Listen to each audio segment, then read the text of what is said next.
इस्लाम की बागडोर मरहूम सुल्तान अहमद की वफात के बाद मौजूदा सदर ने सितंबर 2017 में संभाली, लेकिन उनके दौरे सदारत में शुरू से ही माली बदनवानी की गई और मिल्लत के अदारों को जबरदस्त तरीके से लूटा गया, जिसकी एक लंबी फहरिस्त है। कुछ की निशानदेही हम लोग यहाँ कर रहे हैं। कबल ये भी वादा कर रहा हूँ कि मीडिया में अपनी बात रखने से कबल 2 दिन हम लोग अंजुमन का ऑफिस गए ताकि अपनी शिकायत अराकीन अंजुमन तक पहुँचा सके।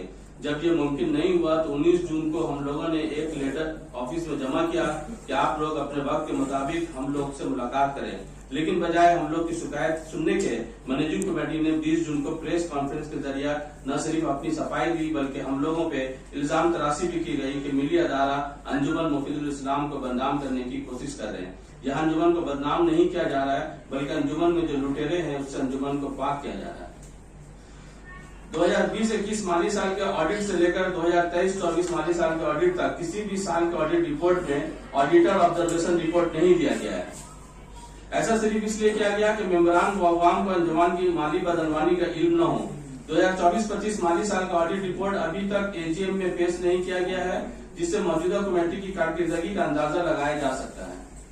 गुज़श्ता 10 सालों से अदारा में बेइंतहा माली बदनवानी हुई। मार्च 2017 में अंजुमन में डिपॉजिट की रकम 92,33,108 रुपया थी, जबकि मार्च 2024 में डिपॉजिट की रकम 1 रुपया भी नहीं है।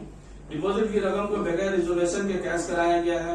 इस सिलसिले में मोड़कर 20 जून 2026 को सदर अमीरुद्दीन बॉबी और ट्रस्टी मुश्ताक सिद्दीकी और ख्वाजा जावेद यूसुफ ने वजाहत दी कि ये डिपॉजिट की रकम मैनेजिंग कमेटी के रिजर्वेशन के बाद निकाला गया है और इस सिलसिले में उन्होंने मैनेजिंग कमेटी की मीटिंग का एक एजेंडा और उससे मुंसलिक रिजर्वेशन पेश किया, जिसमें न सिर्फ जबरदस्त तजाद है बल्कि फरेबी भी है।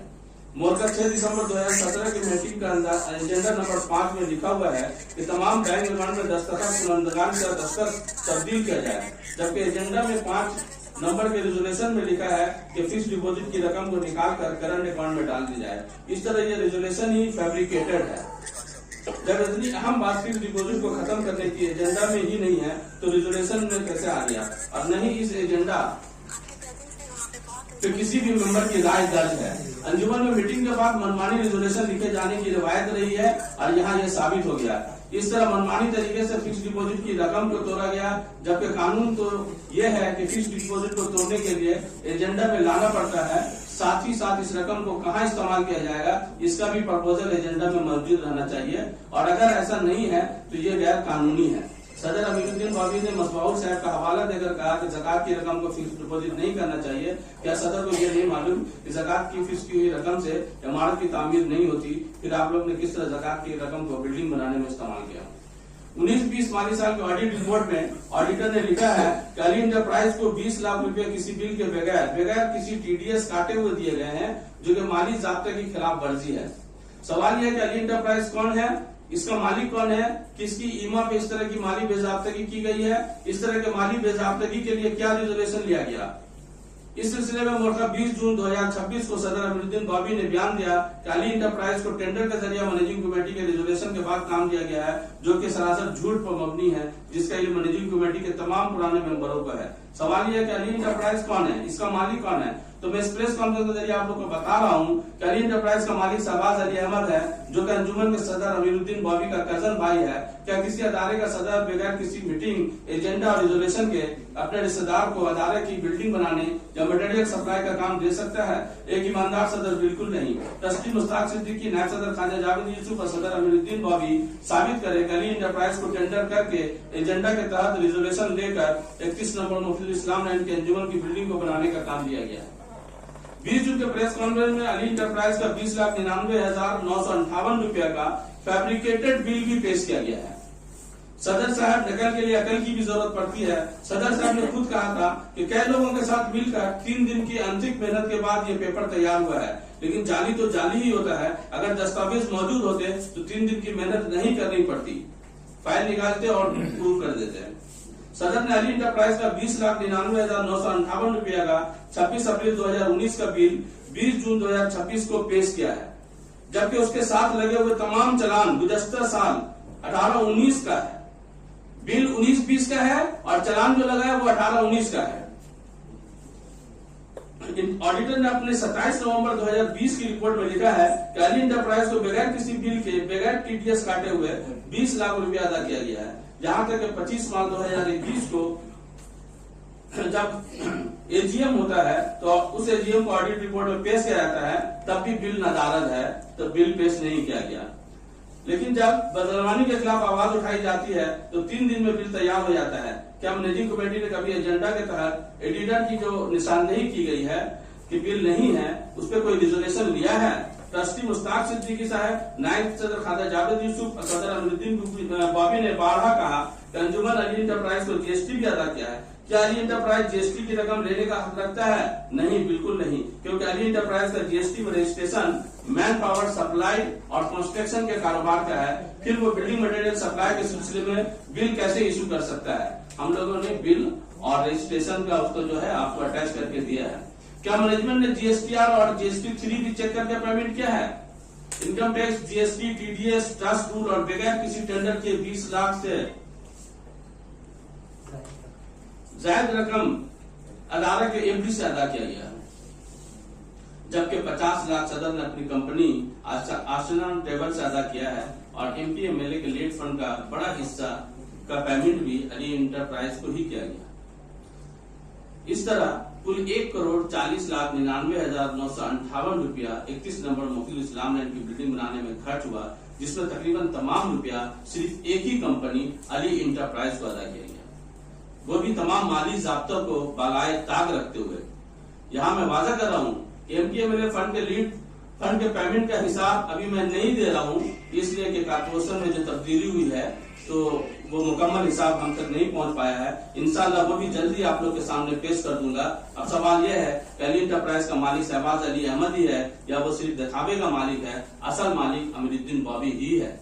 तभी तो 1,48,00,000 रुपया का ट्रांजेक्शन हुआ और उसका नाम उन लोगों ने नहीं बताना चाहा। ये राज फॉरेंसिक ऑडिट रिपोर्ट से पता चल जाएगा। हम लोग डिमांड करते हैं कि अंजुमन जो है फॉरेंसिक ऑडिट से ही का इंतजाम करे।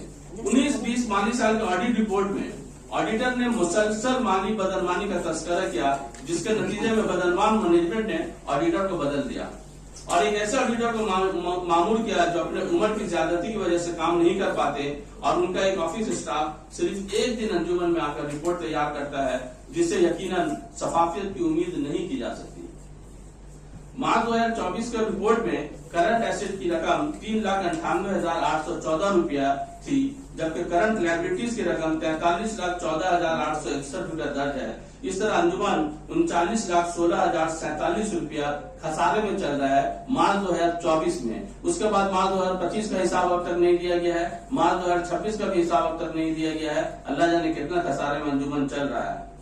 अब तक प्रोविडेंट फंड की रकम भी अदा नहीं की गई है, जो कि 10 लाख के करीब है। 31 नंबर मुफ्ती इस्लाम लैंड की अंजुमन स्कूल की इमारत को रिहायशी तर्ज पर बनाया गया है, जिसमें जबरदस्त माली बदनवानी हुई। पहले तो अंजुमन के सदर अमीरुद्दीन बॉबी ने कहा था कि पूरी बिल्डिंग को वो अपने वसायल से बनाएंगे और बिल्डिंग को अपने वालिद मरहूम के नाम से मंसूब कर देंगे, लेकिन जल्दी एमपी और एमएलए फंड से 70 लाख का इंतजाम कर लिया। इस तरह अपने जाती व कारोबारी फंड से 50,000 की रकम खर्च किया, जिसका मुकम्मल और तफसीली हिसाब अब तक नहीं मिला।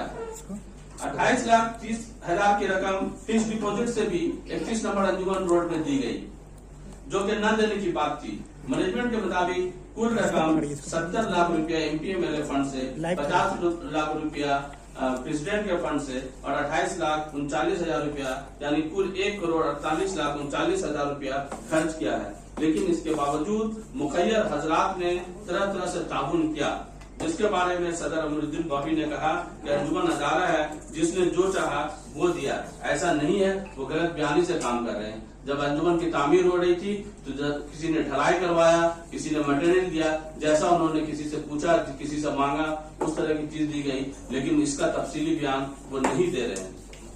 इसके अलावा कितने लोगों से कैश लिया है, ध्यान रखिएगा मेरी इस बात को। इसके अलावा कितने लोगों से कैश लिया है जिसको कोई बिल नहीं दिया और अब हिसाब भी देने से इनकार कर रहे हैं। इस तरह सिर्फ अंजुमन स्कूल की बिल्डिंग की तामीर में जबरदस्त बदनवानी की गई है। तमाम डोनर का लिस्ट रकम की तफसील के साथ हम लोग के पास है। अगर सदर अमीरुद्दीन बॉबी ने वसूले गए डोनेशन का हिसाब नहीं देंगे तो आइंदा दिनों में न सिर्फ उन डोनर को मीडिया के सामने पेश करेंगे, बल्कि जरूरत पड़ने पर कानून का भी सहारा लेंगे। 1,48,39,000 की रकम से बनी इमारत में सदर अमीरुद्दीन बॉबी ने सिर्फ 50 लाख की रकम का ताउन दिया और अंजुमन स्कूल की बिल्डिंग को अपने वालिद मरहूम मोहम्मद वहाबुद्दीन के नाम से मंसूब करा लिया। मैनेजिंग कमेटी के अरकान सदर के सियासी रसूख नीज आमराना रवैये से इस कदर मरूद थे कि उनके इस बात का ख्याल न रहा कि किन हालात में हमारे अकाबरीन ने अंजुमन की बुनियाद डाली थी। 1905 में अंजुमन की बुनियाद उस जमाने में क्या पैसे की कीमत रही होगी, उसे परवान चढ़ाया। अंजुमन स्कूल की पुरानी इमारत के अंदरूनी हिस्से में जो लोग गए होंगे उन्होंने देखा होगा कि हर फ्लोर में हमारे अकाबरीन माओ बहनों के नामों के पत्थर आविजा थे जिन्होंने अदारा की तामीर में माली मदद की थी, लेकिन अफसोस उन अकाबरीन के कारनामों को फरामोश कर दिया गया। उनके नामों के पत्थर को उखाड़ फेंका गया और जदीद इमारत में नया नाम सदर अमीरुद्दीन बॉबी के वालिद मरहूम का आविजा कर दिया गया। लेकिन नाअहल मैनेजिंग कमेटी के अरकान को मालूम नहीं कि ये क्रिमिनल ऑफेंस है, फाउंडर का नाम आप नहीं हटा सकते हैं, ये क्रिमिनल ऑफेंस है। West Bengal public trust act के मुताबिक किसी भी पुराने डोनर का नाम हटाकर नए डोनर का नाम नहीं लगाया जा सकता। इसका खमियाजा मैनेजिंग कमेटी के अरकान को भुगतना पड़ेगा। अंजुमन स्कूल की इमारत की तामीर का नहीं कोई हिसाब किताब किसी को दिया गया, नहीं अंजुमन के एसेट में इसको दिखाया गया है। अभी जो हम लोगों के पास ऑडिट रिपोर्ट है मार्च 2024 का, उसमें आप देख सकते हैं कि उसके जो एसेट का लिस्ट है उसमें बिल्डिंग में कहीं भी तस्करी नहीं है, जो कि एक जबरदस्त गलती है। इसका खमियाजा न सिर्फ मौजूदा बल्कि अगली नस्लों को भी भुगतना होगा और बहुत सारे तालीमी फंड से स्कूल को महरूम होना होगा। अंजुमन स्कूल की इमारत की तामीर का मुकम्मल हिसाब न सिर्फ अंजुमन के मेंबरों को फराहम किया जाए बल्कि अवामी तौर पर भी यह आम किया जाए कि अंजुमन अवामी ताउन से चलता है। 16 नंबर हाथी बगान की इमारत की तामीर को भी आमराना तरीके से तामीर किया जा रहा है। काफी अरसे से इसे जानबूझकर मुकम्मल नहीं किया गया ताकि इमारत साजी के नाम पर कमाई जारी है। फिक्स डिपॉजिट की रकम से 49 लाख यहाँ की तामीर पर खर्च किया जा चुका है। यह भी माली बेजाब्तगी और बदनवानी यहाँ भी सवाब पर है। यहाँ के किराएदारों को शिफ्टिंग के नाम पर एक बड़ी रकम अदा की जा रही है। सिर्फ देखभाल के लिए, सिक्योरिटी सर्विस के लिए कई लाख रुपए अदा किए गए हैं। इस इमारत को मुकम्मल करने में जितनी देर की जा रही है इसका खर्च भी बढ़ रहा है। आखिर आमराना तरीके से तमाम इमारत को एक साथ बनाने की जरूरत क्या थी? एक इमारत के मुकम्मल होने के बाद दूसरे इमारत में हाथ लगाया जाता, यह भी बदनवानी का एक जरिया है और यहाँ भी लाखों की बदनवानी की गई है। इसका अब तक का तफसीली हिसाब आम किया जाए। 35 नंबर मुफीदुल इस्लाम लैंड की जमीन पे वाक़ा प्राइमरी स्कूल की बिल्डिंग को ढाकर नई इमारत बनाने की तजवीज पे कई साल से अमली जामा पहनाया नहीं जा सका। जहाँ ग्राउंड फ्लोर अंजुमन की गाड़ी के रखने का इंतजाम था, काम के मुकम्मल नहीं होने की वजह कर अंजुमन की तमाम गाड़ी सड़कों पर रह रही है और पानी धूप बरसात खाकर कीमती गाड़ी बर्बाद हो रही है, जिसकी जिम्मेदारी ये नाअहल ओहदेदार है। आखिर तमाम इमारत को बैक वक्त बनाने का गलत मंसूबा आमराने जहनियत रखने वाले सदर अमीरुद्दीन बॉबी का है, जिनका सिर्फ एक ही मकसद है कंस्ट्रक्शन के नाम पे धांधलीबाजी किया जा सके। यहाँ नई कंस्ट्रक्शन के लिए अली इंटरप्राइज को काम दिया गया है, जो कि दरअसल अमीरुद्दीन बॉबी की ही कंपनी है और तमाम माली ज़ाब्तों को बालाए तरह रखकर काम किया जा रहा है, जिसकी वजह से अंजुमन किसी भी वक्त जबरदस्त कानूनी अड़चन में फंस सकता है। 31/3 तपसिया रोड पे एक जमीन है जो कि काफी अरसे से बेकार पड़ी है और वहां पे उर्दू मीडियम स्कूल बनाने का प्रोजेक्ट अव्वल दिन से ही रहा है कि तपसिया की घनी आबादी में स्कूल की कमी है। अगर यहाँ उर्दू मीडियम स्कूल कायम किया जाता है तो यहाँ की गरीब आबादी को इसका फायदा हासिल होता। तो दूसरी तरफ अंजुमन के फुल बगान के स्कूल में दाखिले के प्रेशर में कमी आती।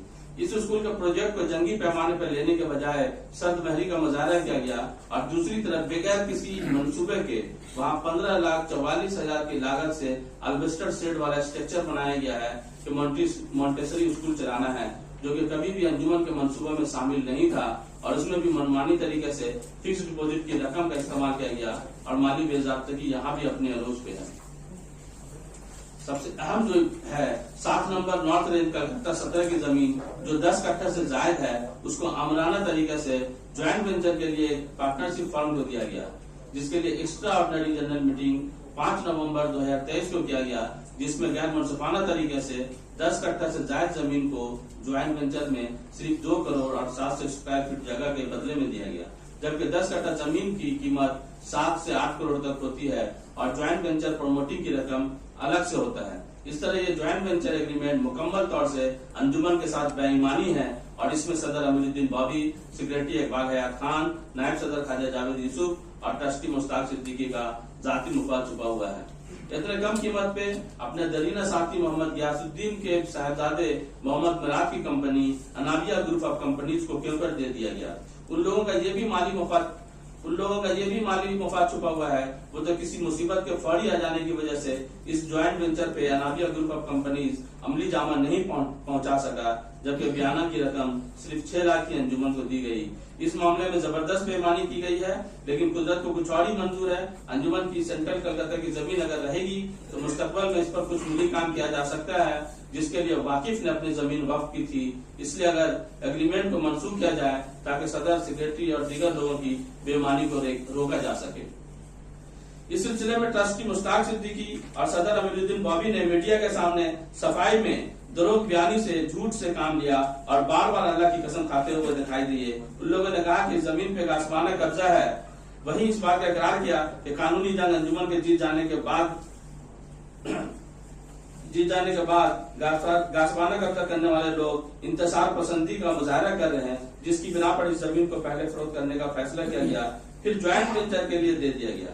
सवाल ये पैदा होता है कि सदर साहब अपने होटल को बनाने के लिए जमीन खाली करवा सकते हैं। थिएटर रोड पर एक कंस्ट्रक्शन कंपनी में उनका काम चल रहा है, जहां की जमीन को खाली सदर साहब ने करवाया। फिर अंजुमन की जमीन पर गासमाना कब्जा करने वालों से जमीन क्यों कर खाली नहीं कराया जा सकता? यकीनन कोई राज पोशीदा है। आखिर अनाबिया ग्रुप ऑफ कंपनीज को भी तो खाली कराना था, वो कैसे करता? मुश्ताक सिद्दीकी, अमीरुद्दीन बॉबी साहबान ने एक पॉइंट ये भी उठाया था अपने प्रेस कॉन्फ्रेंस में कि हुसैन रिजवी भी एक्स्ट्रा ऑर्डिनरी जनरल मीटिंग में शामिल थे, उनका सिग्नेचर है। उन्होंने इस वेंचर को प्रपोज किया था और वो हमेशा अनवर जनरल मीटिंग में शरीक रहा करते थे, तब कभी सवाल नहीं उठाया। इस सिलसिले में मैं वजाहत देना चाहता हूँ कि जब अनवर जनरल मीटिंग काफी देर से होने लगा तो ये मीटिंग बेमाने रह गई। कई लोगों ने इस सिलसिले में सवाल उठाया, लेकिन कोई फायदा नहीं हुआ, तो हमने मीटिंग में जाना छोड़ दिया। लास्ट हम 2021 के अनवर जनरल मीटिंग में गए थे, उसके बाद से हम किसी अनवर जनरल मीटिंग में नहीं गए। स्पेशल जनरल मीटिंग में हम गए थे, जैसा कि तरीका है मीटिंग में शुरा अटेंडेंस शीट में साइन करते हैं, वैसा हमने भी किया। वहां का अटेंडेंस शीट में ही सिर्फ मेरा साइन है। सवाल ये किया गया कि हुसैन रिजवी ने ज्वाइंट वेंचर के लिए प्रपोज किया था और उसको मीटिंग के रेजोल्यूशन में भी लिखा है। रेजोल्यूशन तो ये लोग बाद में से जाकर लिखते हैं, कुछ भी लिख सकते हैं। रेजोल्यूशन में क्या मेरा दस्तखत है? नहीं। सवाल ये भी है कि स्पेशल जनरल मीटिंग जिसमें सिर्फ एक एजेंडा था,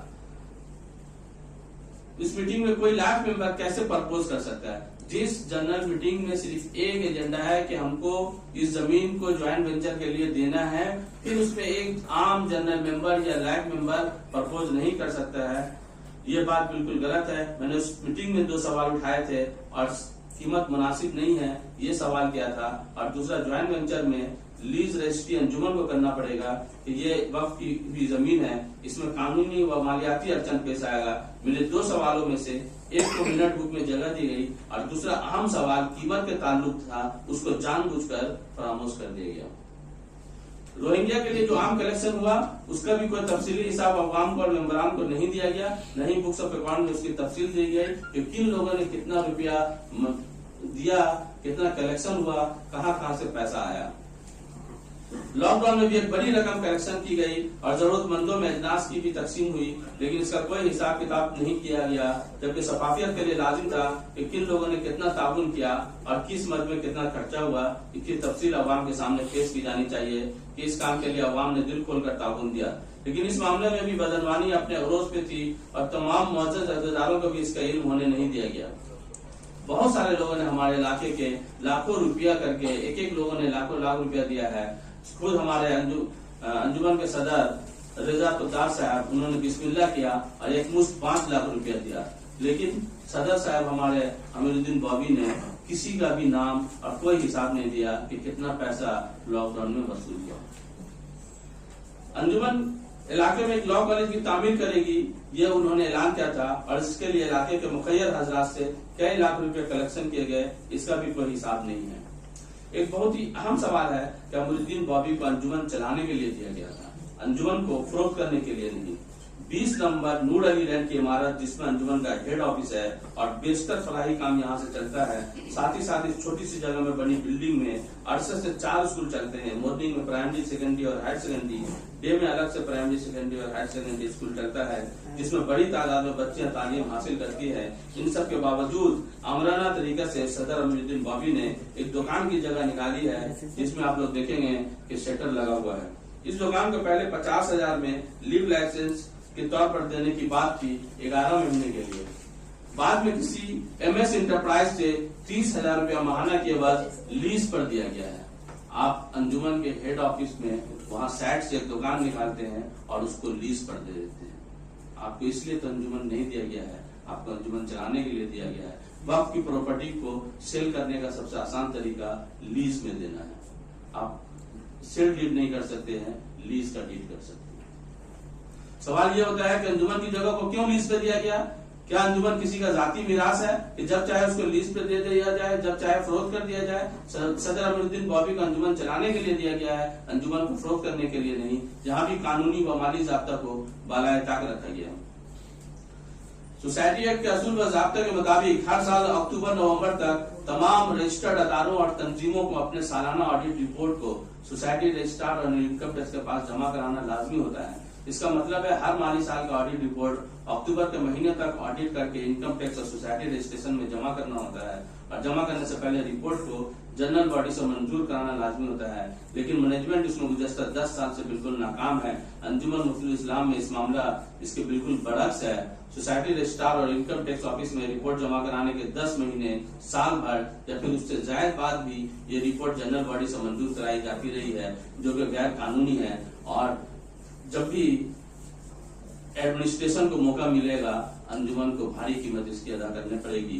हम एक चार्ट भी यहाँ दिया है हर माली साल का कि उस साल का ऑडिट कब हुआ है, उसका लास्ट डेट कब था और एनुअल जनरल मीटिंग में उसको कब पास कराया गया है। आप देखिएगा कि 12 महीने के बाद, कभी 24 महीने के बाद एनुअल जनरल मीटिंग हुआ है। चार्ट आपके सामने में है। जो है फाइनेंशियल ईयर 24-25 का अभी तक ऑडिट नहीं हुआ है, ये 26-27 चल रहा है। 2 साल का अभी तक ऑडिट पेश नहीं किया जा सका है। सदर अमीरुद्दीन बॉबी ने एग्जीक्यूटिव कमेटी में भी अपने खास रिश्तेदारों की एक बड़ी फौज को शामिल किया, जिसमें चचा, साला, भांजा, कई कजन भाई और करीबी दोस्तों की एक बड़ी तादाद शामिल है, ताकि बदनवानी करने में किसी तरह की रुकावट न हो, बल्कि ये लोग भी मददगार साबित होंगे।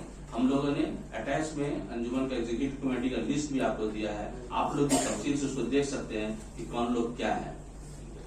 दर्जवाला के माली बदनवानी व बेज़ाब्तगी के अलावा भी एक लंबी फहरिस्त है। क्योंकि अभी तो हम लोग सिर्फ इतनी बात आपके सामने रखा है, इसके अलावा भी एक लंबी फहरिस्त हम लोगों के पास है, जो हम मजीद जरूरत पड़ने पर मीडिया और अवाम के सामने लाएंगे। हम सिर्फ यही चाहते हैं कि अंजुमन सही से चले, अच्छे तरीके से चले और उसकी कोई बदनामी नहीं हो। ये कहा गया है कि ये हम लोगों को बदनाम करने के लिए रखा गया है, ऐसा नहीं है। आप चोरी कर रहे हैं, आप करप्शन कर रहे हैं, आप बदनाम हैं। अंजुमन का इससे कोई ताल्लुक नहीं है। अंजुमन जो अदारा है वो है, उसकी जो शान है, उसकी जो अजमत है वो बरकरार है। आप चोरी नहीं कीजिए, इसकी शान में इजाफा कीजिए। आप गलती नहीं कीजिए, इसकी शान में इजाफा कीजिए। देखिए ये चमकता दमकता रहेगा। इंशाअल्लाह ताला इलाके के तमाम लोग इसकी बेहतर कारकर्दगी के लिए मजीद ताउन देंगे। हमारा जो मुतालबा है वो ये है कि बदनवान सदर व सेक्रेटरी फौरी तौर पर इस्तीफा दें, नाहाल एग्जीक्यूटिव मेंबरान इस्तीफा दें, बेहतर और बासलाहियत लोग अंजुमन मुफ्ती इस्लाम को चलाने की जिम्मेदारी दी जाए। माली बेज़ाब्तगी को खत्म करने और सिस्टम में सुधार लाने के लिए बासलाहियत ऑडिटर को अपॉइंटमेंट किया जाए और साथ ही साथ इंटरनल ऑडिटर का भी अपॉइंटमेंट किया जाए। आमद व खर्च का गोशवारा जनरल मेंबर, लाइफ मेंबर, तमाम डोनर को लाजमी दिया जाए। नीज अंजुमन के वेबसाइट पर भी अपलोड कर दिया जाए, ताकि तमाम लोग देख सके कि हाँ क्या खर्च हुआ है और क्या आमदनी हुई है। अंजुमन की एग्जीक्यूटिव कमेटी हमारे मुतालबात को फौरी तौर पर मंजूर करे, वरना सिर्फ अंजुमन मुफ्ती इस्लाम कमेटी कानूनी कार्रवाई करने पर मजबूर होगी। और ये हम कह रहे हैं और उन लोगों ने भी अपने प्रेस कॉन्फ्रेंस में कहा है कि जो लोग आवाज उठा रहे हैं हम लोग उनके खिलाफ कानूनी कार्रवाई करेंगे। तो जैसा कि हम लोगों ने अपने बात को आपके सामने में रखा है ये बात, और साथ में अटैच करके एक पेपर भी दिया है।